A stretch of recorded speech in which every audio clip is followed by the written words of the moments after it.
I'm here with Antonio, one of the top divisional sales managers for Clasco. Clasco is a food manufacturer based in Mexico that sells popular seasonings like chilito, candies, and drink products with all natural ingredients and many other things. Antonio has worked with Class in the US and Mexico for almost 10 years, but he's been in the industry for almost 13 years.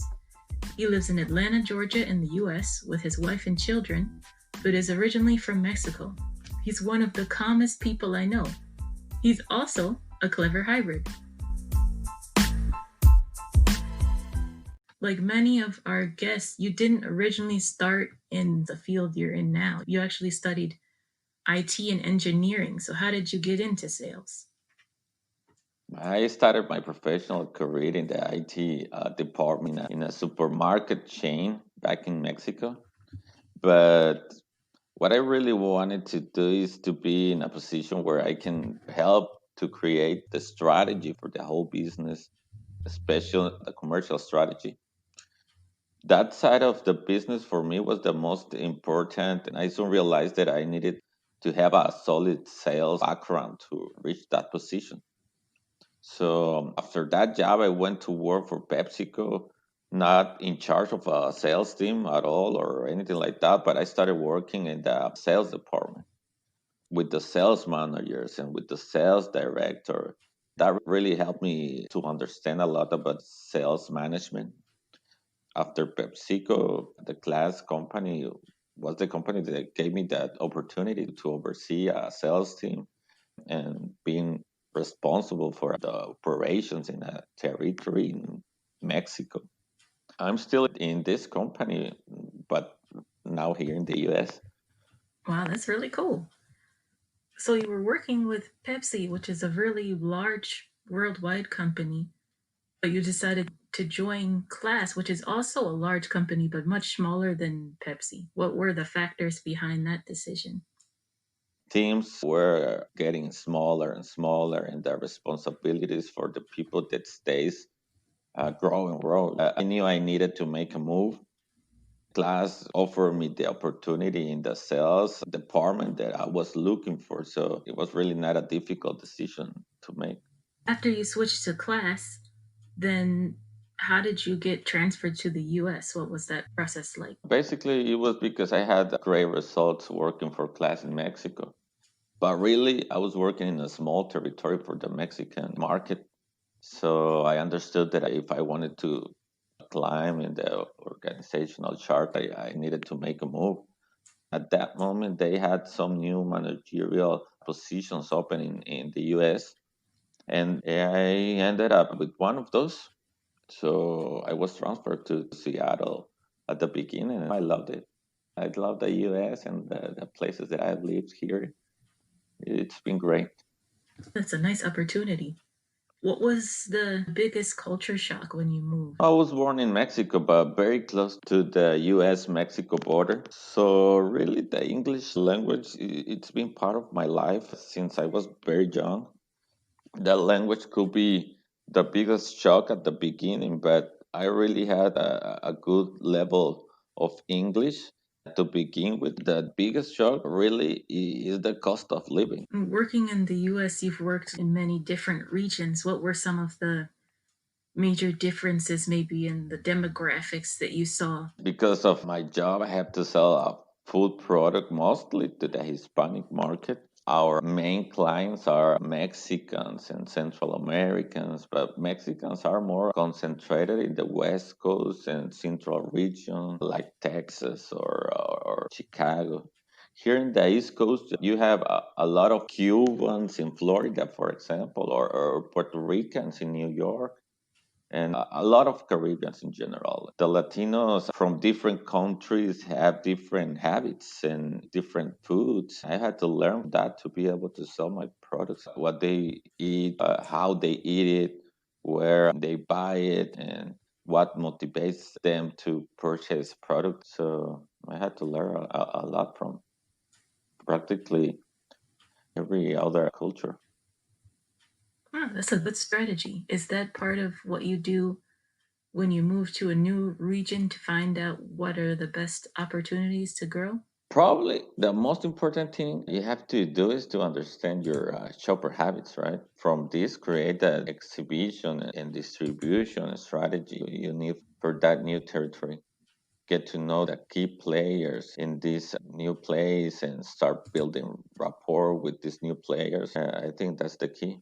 In such a saturated market, there are a lot of key players, but in the average grocery store, there's thousands of products. How do you grow your market share in a situation like that? Well, I believe that there are many things that have already been established for a long time, but at no time a company can stop creating or evolving and being aware of the new trends. For example, we are in the powder drink mixes category, but the new trend could be moving away from the powder drinks to the ready to drink category. There is a healthy food trend too. You have to be able to be flexible in your operation to adjust quickly when necessary. I think it is very important to be fast and flexible to be able to attack both market opportunities and threats. Yeah, that's good advice. With this industry, too, just like most industries, there's a busy season and a slow season. So, how do you keep relationships with distributors and stores strong during the slow season? Seasonal products in general are a difficult sell because distributors want to end the season with zero seasonal inventory. You don't want to overstock any client with seasonal products. We have to be very responsible. In class, we do have a high season, but even during the slow season, we have a lot to do. We keep selling, but at a lower pace, and also planning for the next high season. So during the slow season, we are informing our clients of the new plans and having business reviews, basically putting everything in place for the next high season. We keep them busy, so they have us in mind the whole time. What do you usually do so they don't forget about you? I like to schedule a lot of business reviews with them. So I'm able to not only see them in person, but I can show them the new plans, new products.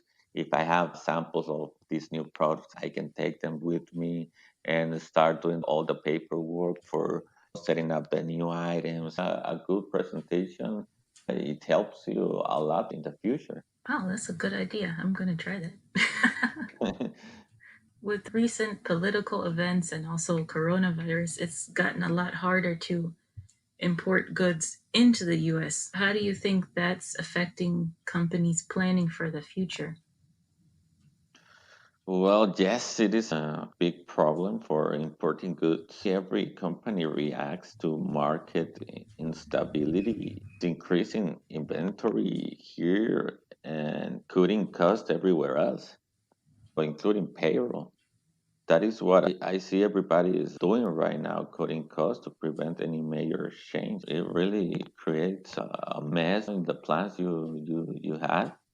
The food industry as a whole has really changed. In one of your articles on LinkedIn about the restaurant industry in particular, which I helped edit, you mentioned it's a whole new battlefield, and for many, this will be the most important lesson of the COVID-19 pandemic. You mentioned a few changes already, but could you explain what other changes you've seen in the industry? Yeah, oh my God, it's been a very difficult year for restaurants and a learning experience. All those restaurants owners that used to have dining only had to learn a lot about the takeout and delivery part of the business and learn fast because it changed dramatically from one day to the other. They also needed to be more creative with new promotions and ways of advertising and had to put in place a cost cutting strategy for sure. So it is very different from now on because the trend is going to e-commerce, right? So you Mhm. have to learn as a restaurant owner to work with those new apps like Uber Eats and DoorDash, and it's a learning experience for all the restaurant owners. That's true. I think a lot of people in general are trying things, learning as they go, OJT, on the job training, because they Yeah. have to, they have no choice. What do you think restaurants could do with all that extra space that they have now? Well, they have to strengthen their takeout and delivery, the curbside, all that stuff. They have to strengthen that part of the business. Maybe they can have a few tables with a smaller space for dining and a bigger space for the drive-through business. That takes a larger space for the kitchen, all the people behind the counter. So I don't know. There are many, many things they can do, but for sure, they have to be more flexible in all their operations. They don't need a host now. They probably don't need that many servers now.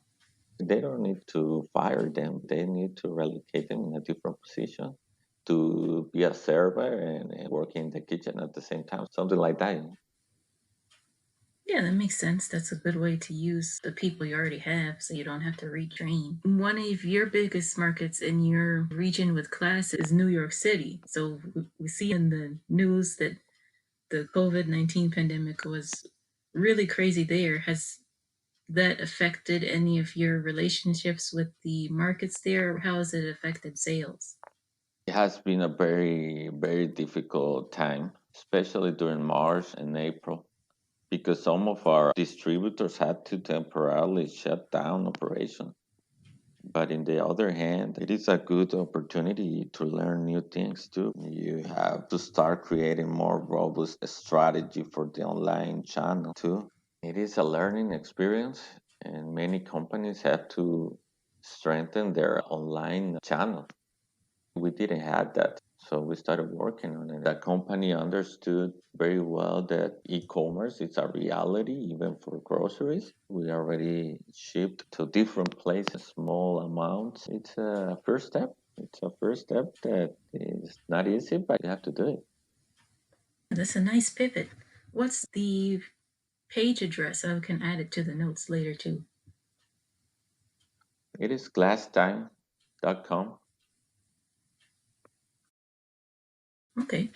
So I want to check that out too because I really need some horchata. So I will definitely check that out. On LinkedIn, seems like almost every week you put in your post, I finished reading this book. How do you read so much? How do you make time for it?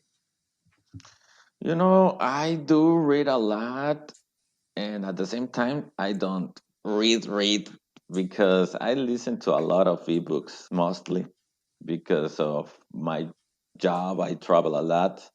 So instead of listening to music, I use that time to listen to an ebook. I enjoy doing that a lot. I think it helps me in general with what I do for a living. I think it gives you general culture. You have better conversations when you know about many other different topics. Yeah, that's true. I saw a post the other day from a friend of mine, and she was saying people try and tell you just focus on your industry, but that doesn't really work in the world we're living in now because Mhm.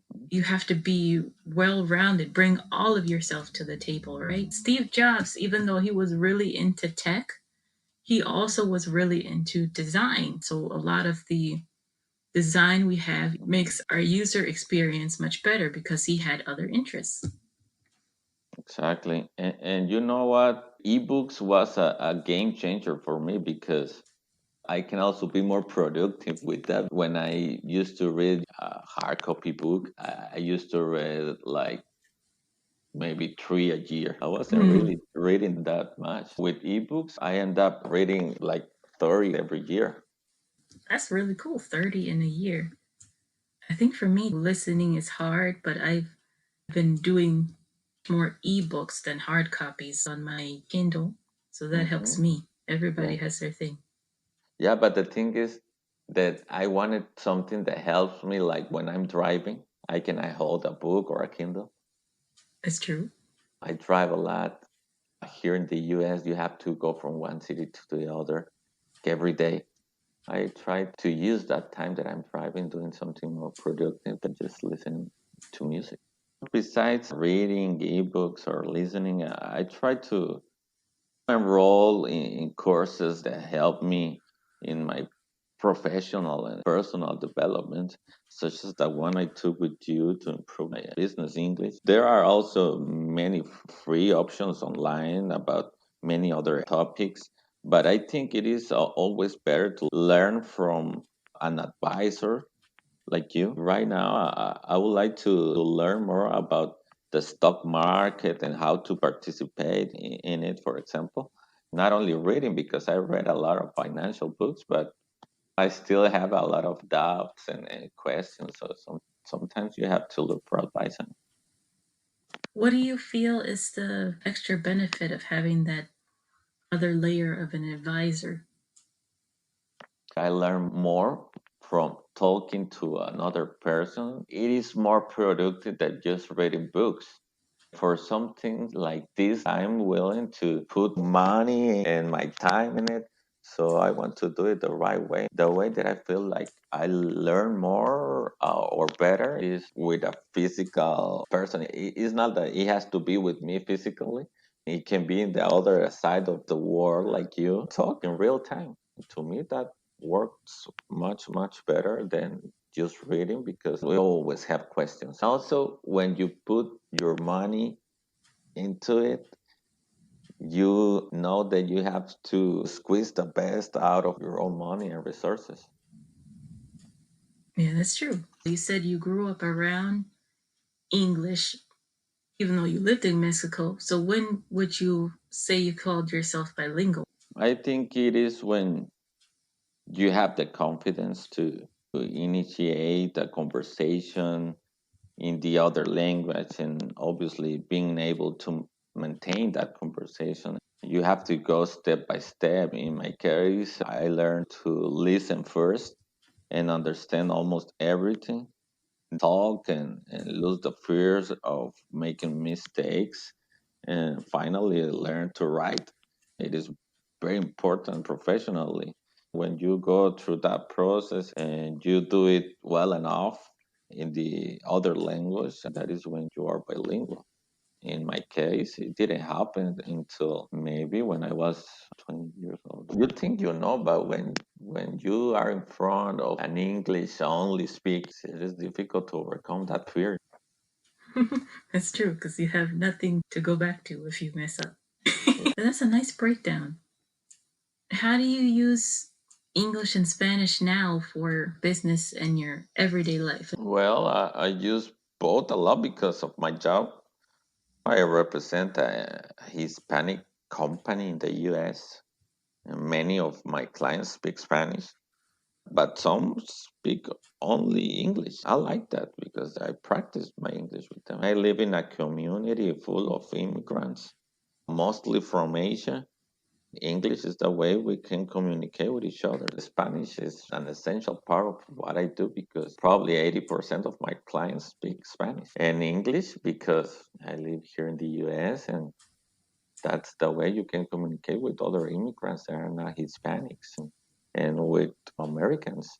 They don't speak Spanish. Actually, my kids, I'm struggling to make them speak Spanish because they're used to only English. But here in home, we communicate only in Spanish. I can speak Spanish to them and they answer me back in English. What would you tell your younger self to focus on?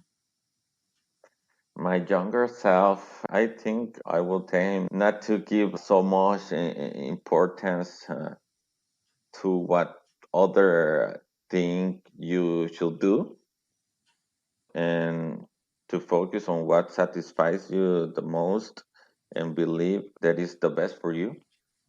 That's success is something relative to each person and that happiness is a state of mind. I know young Antonio will be very happy later. Focus on what he thinks is good for him and don't think too much about what other people say. Keep up the hard work, little Antonio.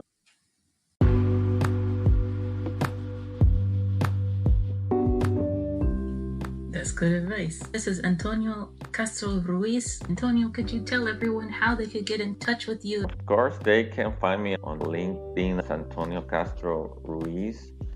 My email is antoniocastroruiz@gmail.com. So I'll be happy to see you guys there. Thank you so much for coming. I really appreciate it. Thank you, Gabby. For our listeners, you can find a transcript and show notes for this episode on our website blog, cleverhybrids.com/blog. Don't forget to subscribe on your favorite listening app to hear other episodes.